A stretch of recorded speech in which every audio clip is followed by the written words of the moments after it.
Welcome to Rhythms That Restore. I'm your friend Cherisse that's ready to journey beside you. Let's learn rhythms that can restore our minds, hearts, bodies, and spirits, and allow us to walk confidently in who God has called us to be. Are you ready? Pull up a chair. Let's get started.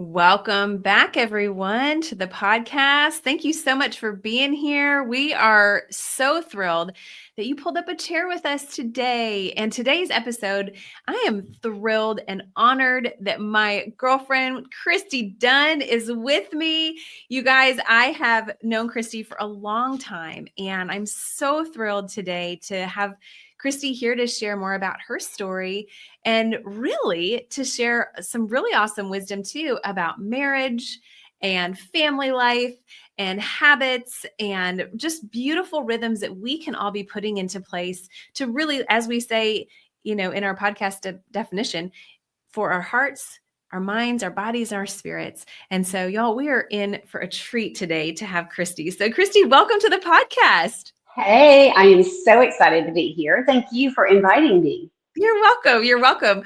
We were reminiscing, you guys, about how long we've known each other. And I was just thinking how grateful I am that God weaved our lives together well over a decade or so ago.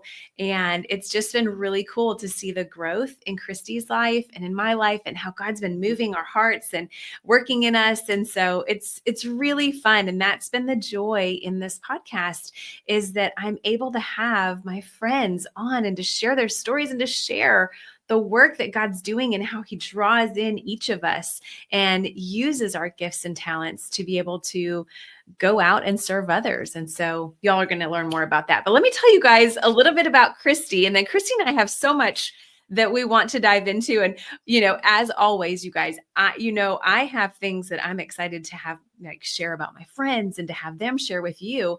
But as we're all learning in every episode, the Lord always takes over the conversations, and it is what he wants it to be.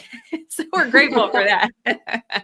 But this is why, let me tell you a little bit about Christy, and this is why I wanted her to be on. So Christy shared with us that she is a South Central Kentucky native. You're going to have to educate me more about Kentucky. Okay. She graduated from Western Kentucky University with a bachelor's degree in accounting. She married her best friend, Frank. And they've been married since 2007. They live in we live on the Tennessee River in Huntsville, Alabama. I had to look at that twice. I'm like, because I know that y'all are boaters. And I thought, is Christy officially living on the river, in the river? Not yet. We would love to, but not yet. Yeah. Christy said that they love boating, travel, and entertaining in their home. We're going to talk more about travel too, because Christy and her husband just got back from Mexico and they're actually headed back there very soon, which is why if you're watching us on YouTube, Christy has this beautiful glow. And then there's me that reflects the sun. But they live in Huntsville, Alabama. They love spending time with their family of 5, 3 wonderful granddaughters in law, and 9 lively grandchildren. 9 grandchildren, Christy. They are amazing and lively. Yeah, well, all grandchildren are. Family of 5. That's incredible. Christy said that others describe her as naturally gifted in leading, empowering, and speaking life into others, a master of thought-provoking questions, and a mentor who effectively articulates vision with clarity. She's the founder and CEO of Awaken Personal and Professional Development. She has a passion for personal growth, empowering women to thrive with purpose and confidence. She works with clients to develop their strengths, transforming them into invaluable assets on their path to success. I love that. I love that.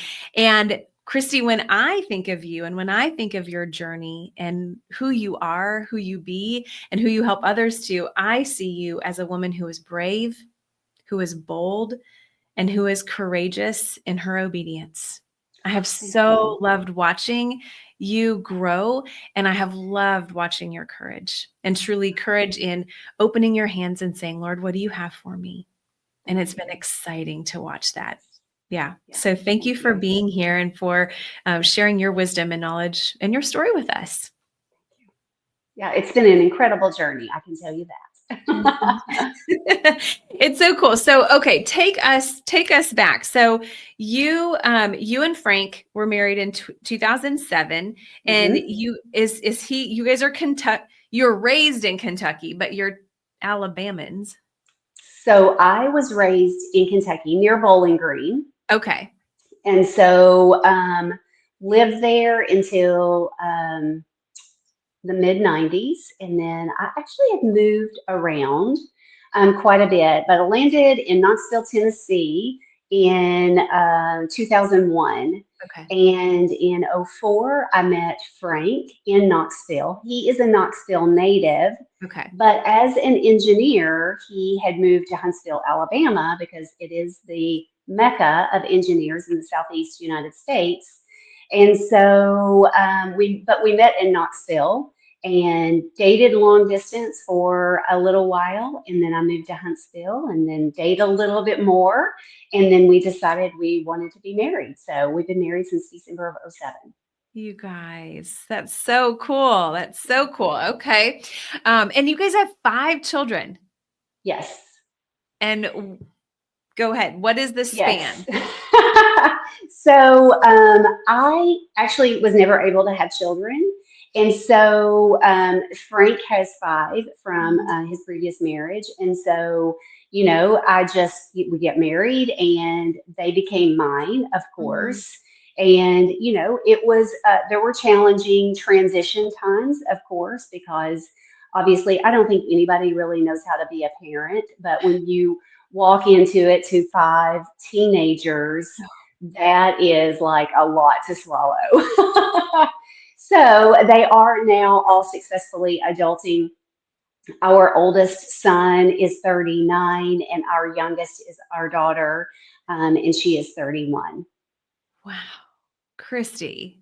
Hmm. Wow. I have one teenager and I am struggle bus with that so very much. And so not only were you guys navigating being newlyweds, you guys were Hmm. also learning how to navigate having 5 teenagers. Yes. Yeah. So, I mean, we definitely grew a lot, personally, but Mhm. also as a married couple. And Yeah. so, I would have friends who would say, "Oh, you didn't sign up for this." And I would say, well, actually, I did. I didn't know exactly what I was signing up for, but yeah, actually, I did sign up for it. But truly, I mean, we could probably all say that with parenting and with marriage. Like, I didn't sign up for this.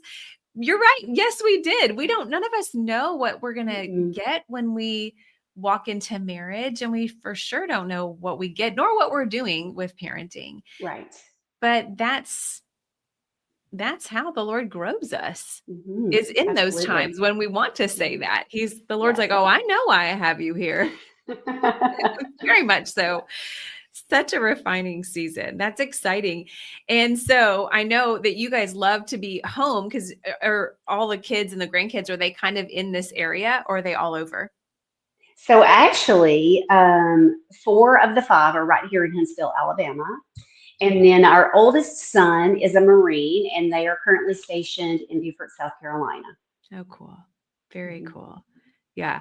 Christy was sharing with me, you guys, that they love to travel. And she's so smart because they have recognized, her and her husband, that they do best when they travel in the winter when it's cold. And so, Yes. how did you guys even finally come to that place where you thought, this is not good for us? Like, how did you guys Mhm. know this is what's going to work best? Well, several years ago, we started going to Cabo between Christmas and New Year's. And then in July of 2021, my husband retired. And so that kind of expanded the amount of time that we could be away. And Mhm. so we both knew that we did not like cold weather. And so the week between Christmas and New Year's in Cabo started expanding to closer to 2 weeks. And then we were like, oh, where can we go in February and stay gone a couple of weeks? And so it gets us home a couple of weeks, it gets us away a couple of weeks. And then by the time we get home in February, spring is not too far around the corner. But I mean, we love to travel so much. There's usually something on the date book. And typically, if friends call and say, do you guys want to go to the beach? Do you want to go wherever? The answer is typically yes. We want to go. That's great for your friends to know. But you had also shared this with me that when your husband says, hey, Christy, do you want to go on this work trip or this? Yes. What do you always say? Yes, the answer is always yes. I will figure it out, but the answer is always yes. Yeah. And I think too, there are so many friends that listen that I'm hoping can relate to, having all the teenagers and learning the marriage life, but then also being in this season of having a husband who's retired. Because Yes. from what I've heard from friends, that's a whole new season. It's almost like learning how to be newlyweds or learning how to be empty nesters. Right. When you are learning how to be retired, there's a lot of work to be done in that season among your marriage, right? Yes, there is. And really, the key is making sure the spouse that is retiring has a plan. So every day, Frank wakes up, he has a plan, he has a list of things that he's working on. He's a project guy. And so we'll interact with each other throughout the day, but sometimes I don't even know where he is. And so I'll have to call him and say, where did you go? Where are you? So, I mean, it's really good because we give each other space and yet we have a lot of together time as well. That's really cool. Yeah. I have many of friends that were like, Cherisse, oh my goodness, my husband is retired. I don't know what we're going to do. And so that is a good thing to say, hey, if you're in that season, do we have a plan? What is our plan? Yes. Because I think before we're in that retirement season, we might envision ourselves just, loafing around all day, but that's not reality. No, it isn't. I mean, waking up with a purpose every day is important for everyone, regardless of what your age is or the season that you're in your life. That's true. That's true. Okay, let's talk about that then, because one of the things that you had shared with me were a lot of the different habits that you and Frank probably implement in your life every day. And to me, I kind of absorb that as input. What we put in to our body every day really will come out of that. And that means for our mind and for our heart and for our body. And so I know that that's definitely something you're pro at as you're coaching women that you're working with. But what are some of the different habits that you found that really, when we say habits, I think that, and maybe Christy, you can tell me this, is there a difference between a habit and a daily rhythm? To me, I kind of like the word rhythm because I feel like it gives me a little bit more grace to like ebb and flow. Yes, I like the word rhythm much better than habit. I think a lot of people don't like habits. I love habits, but rhythms sounds way better than habits. Yeah. Yeah. So what have you found some as you have really flowed through so many different seasons of life where you guys are right now? What have been some of the ones that you found that really allow you to put in good things so that good things are coming out? So one of the things that I have continued to do, even though I work for myself and I can set my own schedule and, get up at any time that I want to get up, my alarm still goes off at 5 a.m. And I know that for some people that sounds a little bit like, insanity. But for me, getting up at 5 a.m., having that quiet, peaceful time of the morning is just golden. I would not trade that for anything. And, of course, there are days that I'm like, oh, I'm so tired. I do not want to get up and do it. But as soon as I'm up and I have my cup of coffee and just get settled in and snuggled on my sofa, just the flow just kind of comes. And, I just sit and have a little conversation with the Lord, and we just kind of start our day together. And, if I'm not like reading through a full chapter in the Bible, I'll just, reach out to the Holy Spirit and say, where are you directing me today? What is it that you want me? Where do you want me to go? And so I'll spend a little time in the Word, and then just see, like I always ask, what do you have that's new and refreshing for me? And isn't it amazing that you can read the same things over and over again at different seasons in your life, and it speaks to you differently every single time? Mm-hmm. Yes. And so I love to journal about what's on my mind and what he is speaking to me through that moment.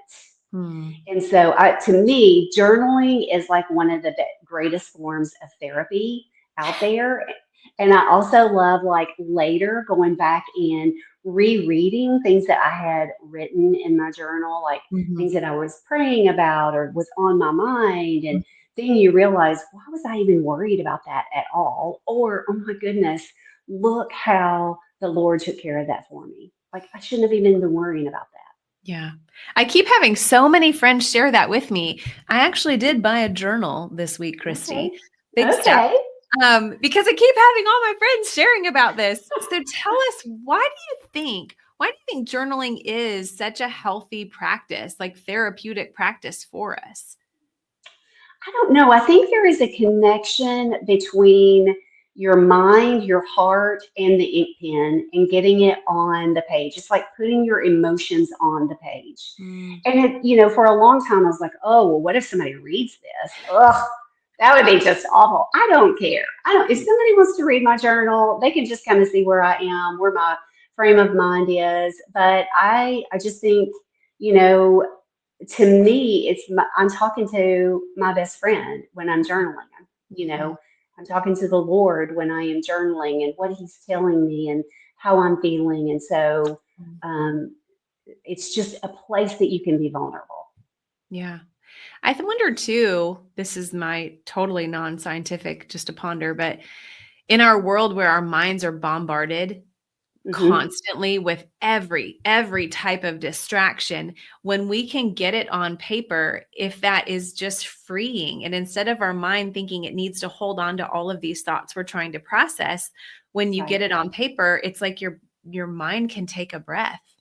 right. I think that you're probably onto something. The other thing also is I will not read the Bible on a device. Yeah.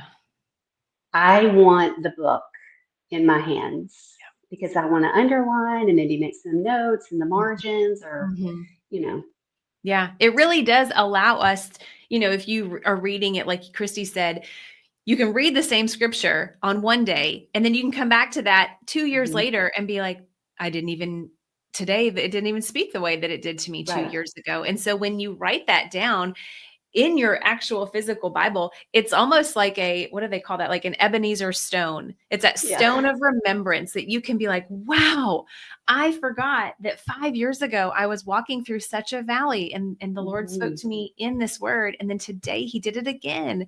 And, when we are looking on our device, you can't remember that. Mm-mm, no, no, you No. cannot. Mm-mm. Yeah. And true confession here today.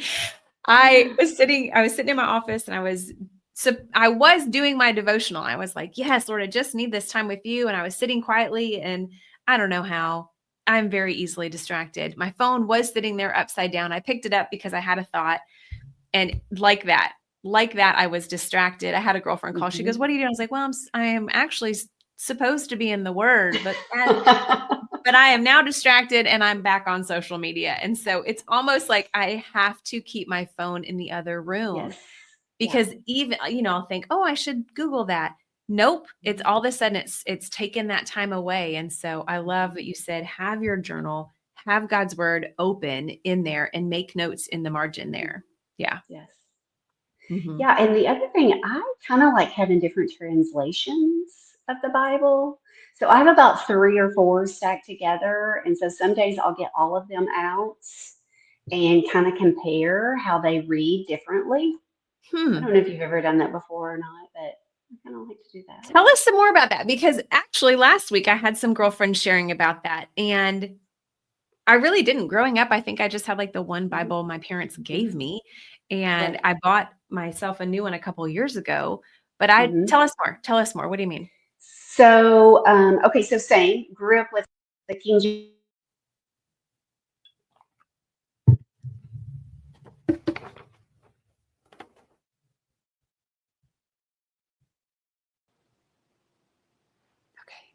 All right, Christy. So, okay, tell us a little bit more about that because yes, I have heard about the different translations. Tell us like what translations are you even talking about and why? Why would that be a thing? So probably like a lot of people, especially, that grew up the way I did, King James Version was the only version. And so, unfortunately, it did not encourage me to read the Bible. I mean, as a young Christian, I grew up in the church. I never read the Bible because I had a really hard time with these and thous. Yes, very And much. so, in 2019, to be honest with you, Cherisse, I was in a small group and I made this confession to all of these ladies. Hey, I've never read the Bible. They're like, not judgmental at all. They completely understood. And so they just encouraged me to, which one to get. So I got an NIV. And so I started with that one. It was, very easy to read. And then I heard about the Passion Translation. And I was like, I'm not sure about this. And so a friend of mine said, just get it. The best Bible to read is the Bible that you're going to read. So she said, compare it, like read it in the Passion, then read it in NIV. And if it says the same thing, just with different words, then it's good. And so then recently, a friend of mine gave me an ESV. And so just sometimes I feel like reading it in different translations can really give a deeper understanding of what it is saying. Absolutely, because you're right. Sometimes we can read and be like, yeah, I have no idea what that was. And so you can. I love that. And if you're using the Bible app too, so you can get the Bible app on your phone, you can actually click on there and go from the NIV to the Message to all the different. That was all new to me. I'm like, I didn't even know, but it is helpful just to kind of say, all right, let's keep digging in. Let's lean in a little bit closer and see that. And so I think that was awesome what your girlfriend said. The best Bible to read is the one that you're going to read. Exactly. Yeah. Why do you think too, after so many years, what was the draw for you, growing up only having that version or maybe only ever learning it from a pastor sharing it with you? How come you were like, I want to know more? So I think I shared with you that I really feel like, especially once I reached adult age and was out of my parents off their wing or whatever, I kind of went my own way. It was not always the right way. And so I think I shared with you, the Lord had just kind of chased me. I didn't realize he was chasing me until like in 2015 when he kind of caught up with me. And there were some things that happened in my personal life that I was like, I have got to do. The Lord has been speaking to me about these things and I have not been listening. It is time for me to redirect my focus and have him in the center of my life. And so I started listening to church online, Elevation Church. I don't know if you're familiar with that or not, and really got a lot out of that. But I was hungry to be with people, to fellowship with people. And a friend of mine said, well, if you like Elevation, you're probably going to like this church. And so I started going locally and, just loved it. And the more I went, the hungrier I got. And then, I think I shared with you also that I did get rebaptized as well as a result of that. So, did you want me to share anything about that? Yes, I would love for you to tell us more about that. So I grew up Baptist, was baptized when I was, around sixth, seventh grade, something like that. And, again, plugging myself back in, digging deeper, wanting to know the Lord, just that hunger for it.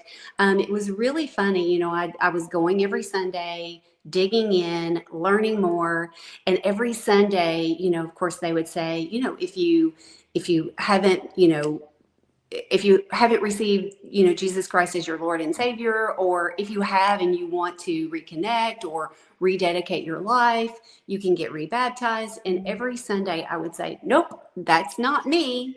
I'm not doing that because I've done that once before. I don't need to do it again. And then like, I don't know. I'm sure that other people have experienced this, but like when he starts talking to you and telling you, this is what I want you to do, he was not going to leave me alone about it. And so, I mean, I remember, exactly when, I remember exactly where I was sitting in the church. And so, they would, I raised my hand. I'm like, I want to get rebaptized again. And so for me, it was just a way that I wanted to publicly display I am his and he is mine. And it was just amazing because there was, I could see even a transition in my marriage because of that obedience. My husband and I did not grow up,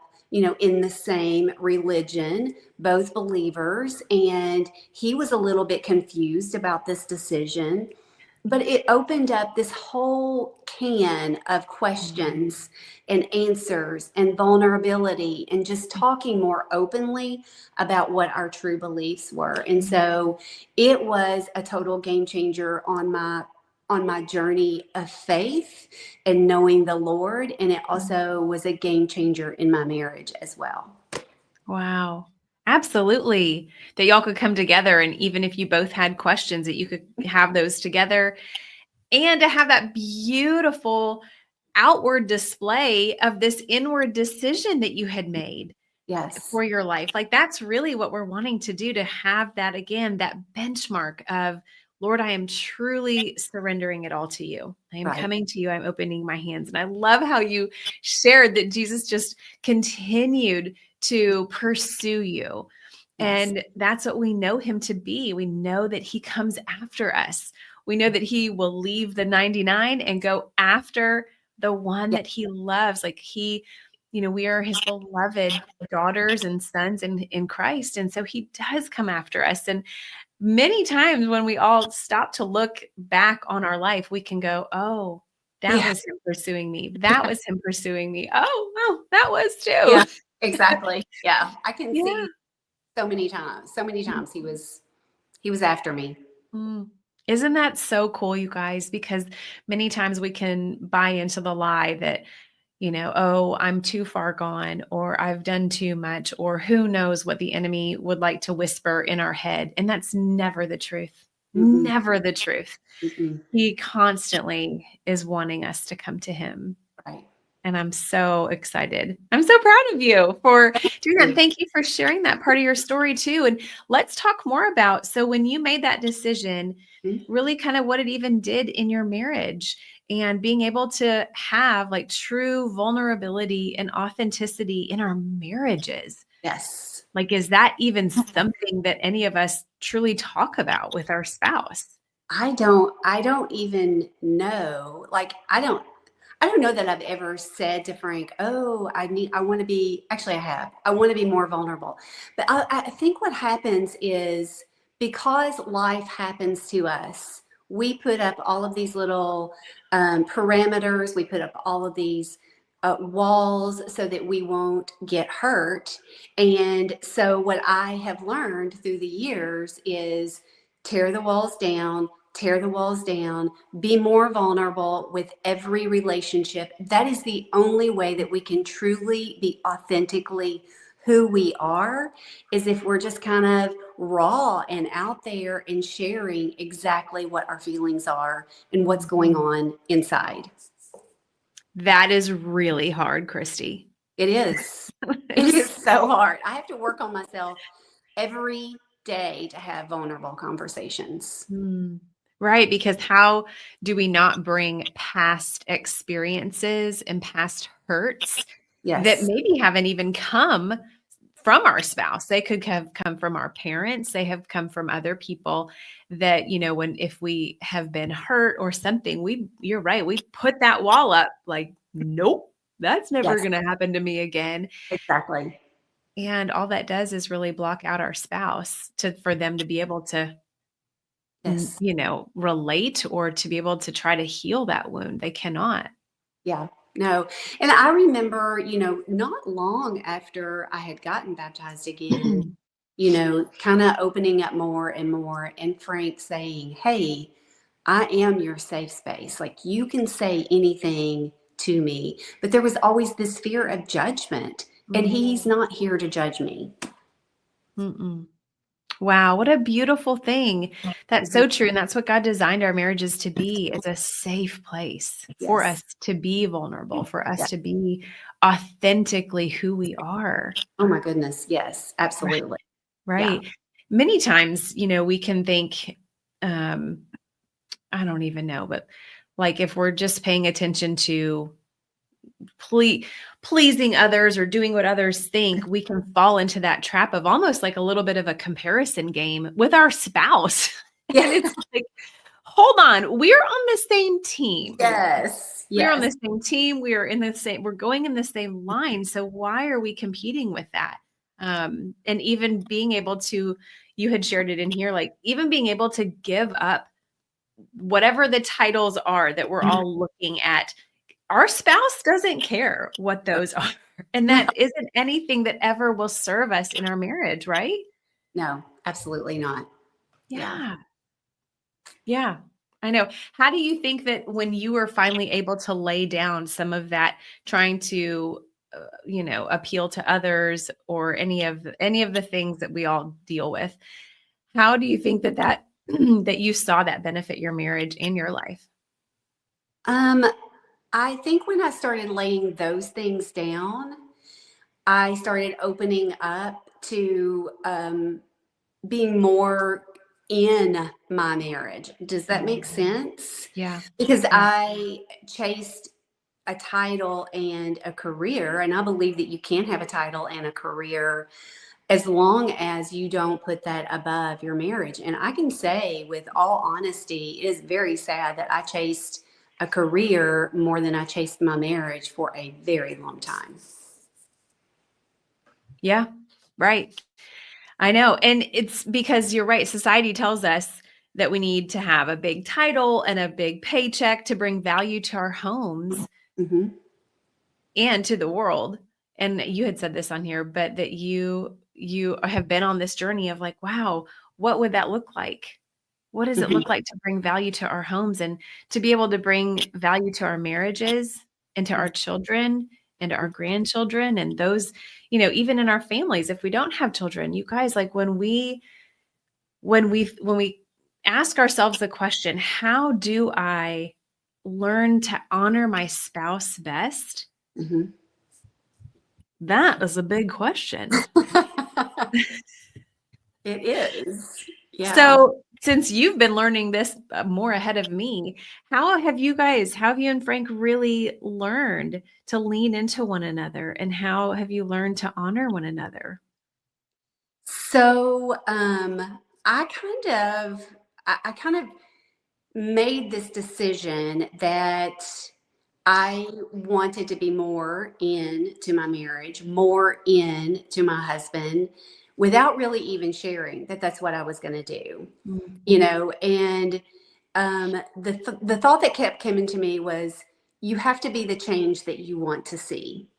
And if I want my husband to treat me a certain way, then how am I going to treat him? So when he walks into a room, I want to give delight that he is walking into the room, because I want him to give me that same response. Like every time we see each other, I want to feel like I am excited and he is excited to see me. And so I had kind of made this decision several years ago that was one of the changes that I was going to make. And then, the more I got into the word and started digging into the true meaning of marriage, it really just made me fall in love with marriage even more, because marriage is a gift. God gave us the gift of marriage, and it is supposed to reflect his relationship with us. And so how do I want my relationship with the Lord to be? And I want my relationship with my husband to reflect that. Mm. And so the more delighted, I love the word delight, by the way. It's just I like it too. the best word. So, I want to delight in the Lord, and I want to delight in my husband, and I obviously want that in return. And so that's really just a couple of decisions that I just made that, I try to practice every single day. And when I'm annoyed, it's not him typically, it is me. And so that's when I say, what's going on with me? Mm. Well, that's never fun to think about, Christy. I'm over here like, that's not the advice I actually wanted you to share, Christy.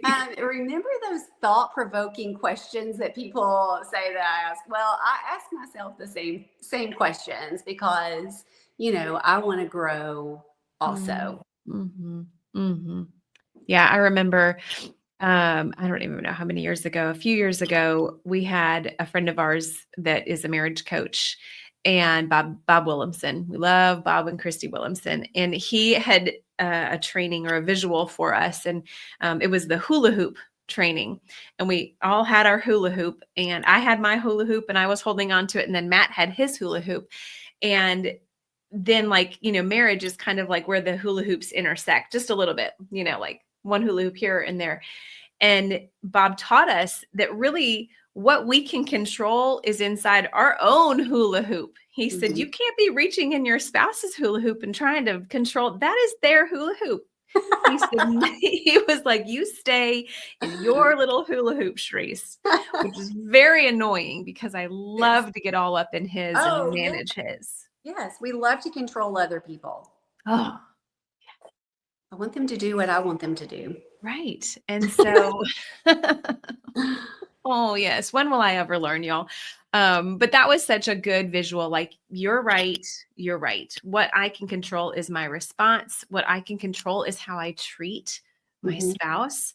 And we've all heard that said too, like, treat others the way we want to be treated. Right. And so if you want honor from your spouse, honor them. If you want gratitude, be grateful for them. Ooh, easier said than done, Christy. It really is. One of the other things, my husband absolutely loves the love languages. And so he has talked to me a lot about the love languages. And so we really try to, honor each other with the way that we want to be loved. In case anybody has never heard of the 5 love languages, do you mind touching on that? No, not at all. So I hope I can remember all of them. So there is words of affirmation, personal touch, quality time, gifts. There's one more. Acts of service. I should have remembered that. That's my husband's. That's mine. And so what does that mean? So those are the different 5 love languages, but they translate differently. So say your husband's is acts of service, and maybe yours is, what is yours, Christy? Mine is quality time. Yeah. So how do you guys speak each other's language, if you will, if yours is one thing and his is one thing? The funny thing for him, he's, his clothes showing up clean in his dresser goes a long way. Having a nice warm dinner goes a long way. Just special things that he likes, I try to do them for him. So, guys are usually pretty easy if you want to know the truth about it. There's only, a few things that you really have to do to keep them super happy. And then for me, like, I want to have good conversations without our devices out, which is so hard because we both can get into that habit of just absorbing into the TV or our phone, especially in the evening after it's been a long day. So, but then I get super hungry for that. And I'm like, oh, that's why I love road trips so much, because then you kind of are trapped in the vehicle together. Yes. Well, and trips too. When you're taking a trip with your spouse, like getting that into a rhythm because you're taking yourself out of your everyday kind of mundaneness and you're able to get away and be like, wow, I actually do really enjoy spending time Yes. with you. Yes. And you get to have fun and new adventures together. Absolutely. Yes. Mhm. It's funny that Mhm. you say that because, during the lockdown of 2020, I, tell people I knew I loved Frank, but like having to be locked in the house with him, constantly, like I really discovered that I like him. I like him a lot. So, Sometimes we do just need to have that forced time together where we get to be still and yes. figure out like, wow, okay. But that's actually really something that many of us can fall into that trap of just busyness. Yes. Busyness doesn't only pull us away from the Lord, but it pulls us away from the connection with our spouse, Yes. our children, our friendships. And so I even heard it said by one of our pastors that busyness can be the enemy of intimacy.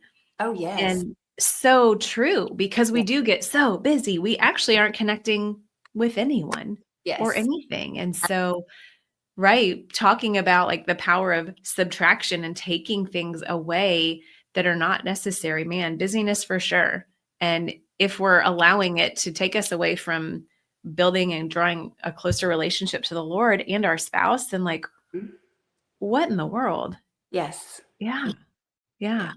And so being able to ask ourselves, like, is what I'm doing help me growing closer to the Lord, closer to my spouse, and closer to my children? And if not, or my friends, if not, then really, where am I placing those priorities?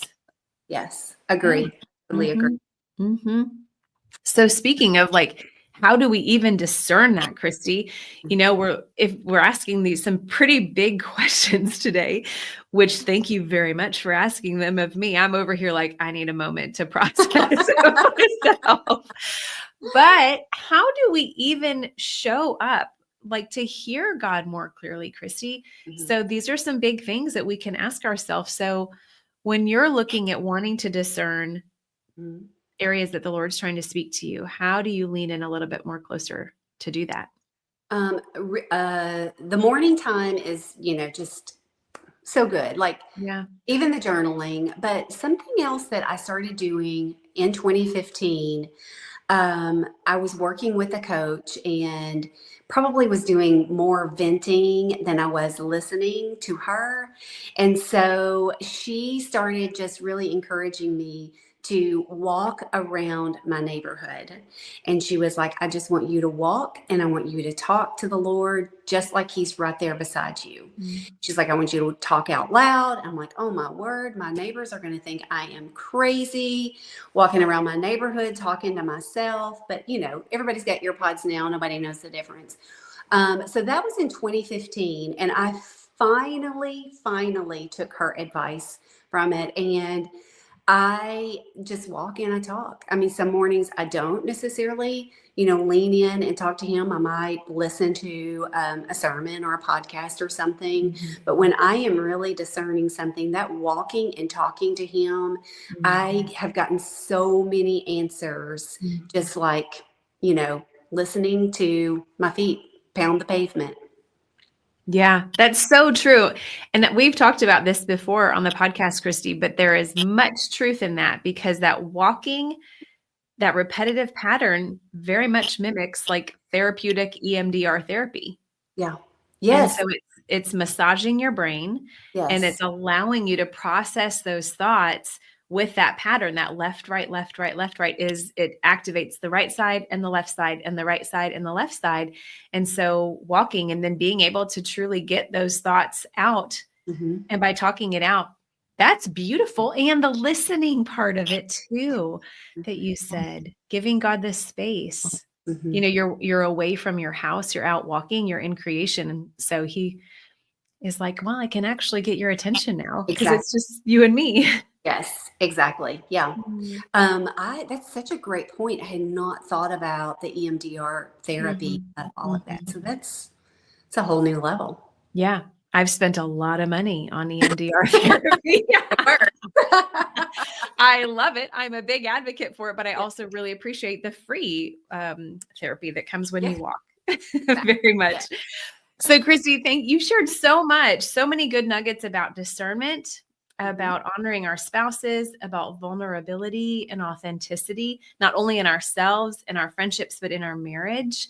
Also some beautiful habits that we can tune into and some rhythms. We talked about that. So at this point in your life, if you could go back to 10-year-old Christy, what would you share with her? What would you tell her? So, unfortunately, I've spent a lot of my life worried about what other people think and say. And so I would tell 10-year-old me, that doesn't matter. That is not, other people is not where my value comes from.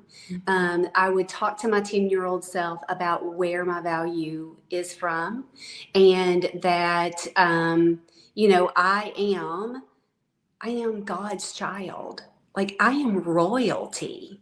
And so I think the earlier that you can learn that royal status, the less you worry about what other people are saying and are doing. And it gives you a whole new level of confidence to face every situation. Absolutely. Absolutely. Right? Like, can we all just embrace that? Like, our identity is not tied to anything else but Him. That's right. And to be able to have that firm foundation to not be shaken back and forth on. Exactly. Yes. Oh, thank you. Thank you. All right, Christy. Well, I think we've covered so much, but is there anything else? What closing thoughts would you share with all of our friends listening today? If we could tie a bow on all the beautiful topics we've touched on today, what would you share? This just keeps coming back to me is, learning to trust His voice. I think that sometimes we think our thoughts are just our thoughts, but a lot of times it's the Lord speaking to us. And so one of my good friends has talked to me a lot about that immediate obedience.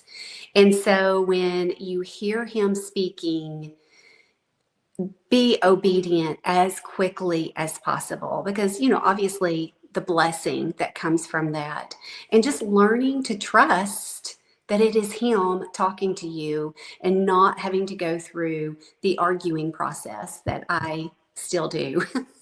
I still do that, but I think He just laughs at me and, pats me on the head and says, now go do what I told you to do.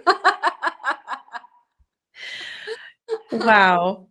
Thank you. I have tears in my eyes over here, you guys. That's beautiful. Thank you, Christy. Thank you for being here and sharing that and reminding us, listen to His voice and be obedient. The first time. Thank you. Thank you for joining me on this journey of restoration and renewal. Remember, you can stay connected with me between episodes by following me on Instagram. Don't forget to hit that subscribe button to ensure you never miss an episode.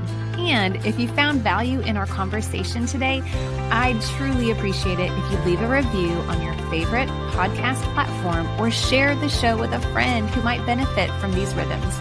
Until next time, may you find peace in knowing that you can show up every day simply as you are. And that is enough. Take care.